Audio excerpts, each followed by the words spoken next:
చేస్తున్నాం.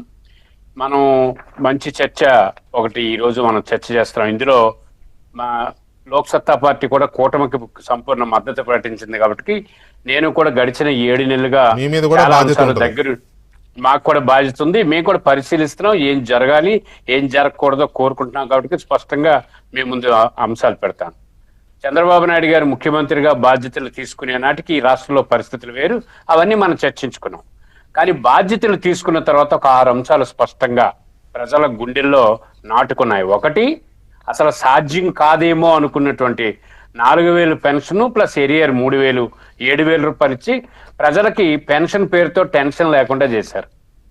2, జీతాలు సక్రమంగా ఇస్తారో ఎవరో తెలియని పరిస్థితిలో రాష్ట్ర వ్యాప్తంగా జీతాలు సక్రమంగా 1వ తారీఖు నుంచి 5వ తారీఖు లోపు జీతాలు వచ్చేస్తున్నాయి. 3, రాష్ట్రంలో గుంతలు లేకుండా రాష్ట్ర వ్యాప్తంగా చర్యలు తీసుకున్నారు, ప్రయాణికులకు ఇబ్బంది లేకుండా జరిగింది. 4, ఆంధ్రప్రదేశ్ రాష్ట్ర రాజకీయ చరిత్రలో, అంటే నేను 1983 నుంచి రాజకీయాల్లో చురుగ్గా ఉన్నాను, మొట్టమొదటిసారిగా రైతులు తమ ధాన్యాన్ని గొడవనికి పంపించంటే మిల్లర్కి ఇచ్చిన తర్వాత 4 గంటల నుంచి 4 రోజుల లోపు బిల్లు పడడం ఇదే ఫస్ట్ టైం చూశానండి నేను. అదే కాకుండా మీకు అన్నిటికన్నా కీలకంగా అమరావతి, పోలవరం. ఇంతే కాకుండా గొప్ప విచిత్రం ఏంటంటే రాష్ట్ర వ్యాప్తంగా వందలాది కోట్ల రూపాయల కేంద్రం నుంచి తీసుకొచ్చిన నాకు గుర్తులేక, మీరు మద్దతు ఇచ్చిన విషయం గుర్తులేక మిమ్మల్ని కూడా పెట్టుకున్న ఛానల్లో ప్రతిపక్ష పార్టీ ఉంటది కదా అని. అయితే వినండి, మీరు మీరు అనుకున్నదే చెప్తానండి, కంగారు అట్లా చెప్పమని కాదు, లేనిదేదో చెప్పమని కాదు. ఓకే, ఎనీవే మీరు చెప్పేయని కరెక్టే, ముందు ముందు చెప్తారు, చూస్తా. Okay, carrier. అదే ఇప్పుడు ఇదేంటి, ఇది ఫైనల్ గా గ్రామీణ ప్రాంతాల్లో రోడ్లు కాలువలకి బడ్జెట్ విడుదల చేశారు ఎన్ఆర్జీఎస్ నుంచి. అవును, ఈ 5-6 కార్యక్రమాలు అద్భుతంగా జరిగాయి, చాలా బాగుంది వాస్తవం. అయితే ఇప్పుడు సూపర్ 6 కోసం వద్దాం.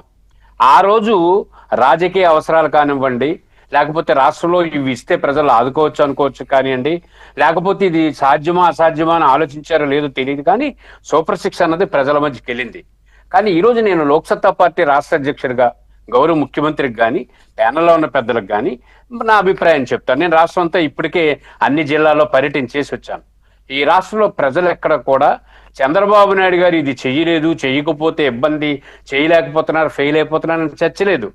ఈ పరిస్థితిలో ఈ ఆడిట్లో అంటే రాష్ట్రంలో పరిస్థితి అంటే సంతృప్తి కానీ అసంతృప్తి కానీ లేదు.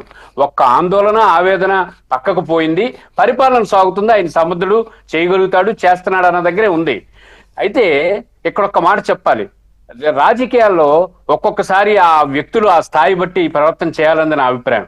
ఈరోజు చంద్రబాబు నాయుడు గారికి భారతదేశంలో ఉన్నటువంటి రాజకీయ నాయకుల్లో సీనియర్ మోస్ట్ రాజకీయాలతో సమాంతరమైన వ్యక్తి. అటువంటి వ్యక్తి ఈ సూపర్ 6లోని అనవసరమైనవన్నీ నెత్తిరేసుకొని రాష్ట్రం ఏమో ఆర్థికంగా కుదేలైపోయిన రాష్ట్రంలో మళ్ళా ఇవన్నీ తీసుకొచ్చి దేశం తనకు బడ్జెట్ అంతా సరిపోలేని పరిస్థితి తెచ్చుకునే కన్నా చేయగలిగిన ఈ 6లో 2, 3 చేసి మిగతా సాధ్యం కాదు, కానీ ఇప్పుడు చేస్తున్నవి పరిపాలన చేస్తాను అని అంటే ఇది ప్రజలు ఒప్పుకోవడానికి కూడా సిద్ధంగా ఉన్నారు. వెంకటకృష్ణ గారు, ఇప్పుడు ఎందుకు ఈ మాట చెప్తున్నానంటే ఆయన మీద పూర్తిగా బరువు పడిపోయింది. ఒక రైతు 1000 ఎకరాలు వరి సాగు చేయలేడు, 1000 ఎకరాల్లో మామిడి తోట వేయగలరు, 1000 ఎకరాల్లో సరువుడి తోట వేయగలరు, ఎందుకంటే అది రోజు రోజు చూసేది కాదు. కానీ వరి పంట అలా కాదు, ప్రతినిత్యం చూడాలి. ఇప్పుడు రాష్ట్రంలో సేద్యం చేయాలంటే ఎంత కష్టమో రైతుకి, చంద్రబాబు నాయుడు గారు ఈ సూపర్ 6 కూడా అమలు చేయాలంటే అంతే కష్టం. ఎందుకు, కేంద్ర ప్రభుత్వం ఏమిస్తున్నా జీతాలకు వెళ్తున్నాయి, అడ్మినిస్ట్రేషన్ ఖర్చు పెడుతున్నారు, ఇక్కడ ప్రజల ప్రతిరోజు జరిగే డే టు డే యాక్టివిటీస్ చేస్తున్నారు. అందులో భాగంగా నేనేమనుకుంటున్నాను, రైతుకు సాయం చేసే అంశాన్ని మీరు ఇమీడియట్ గా చేయగలగాలి.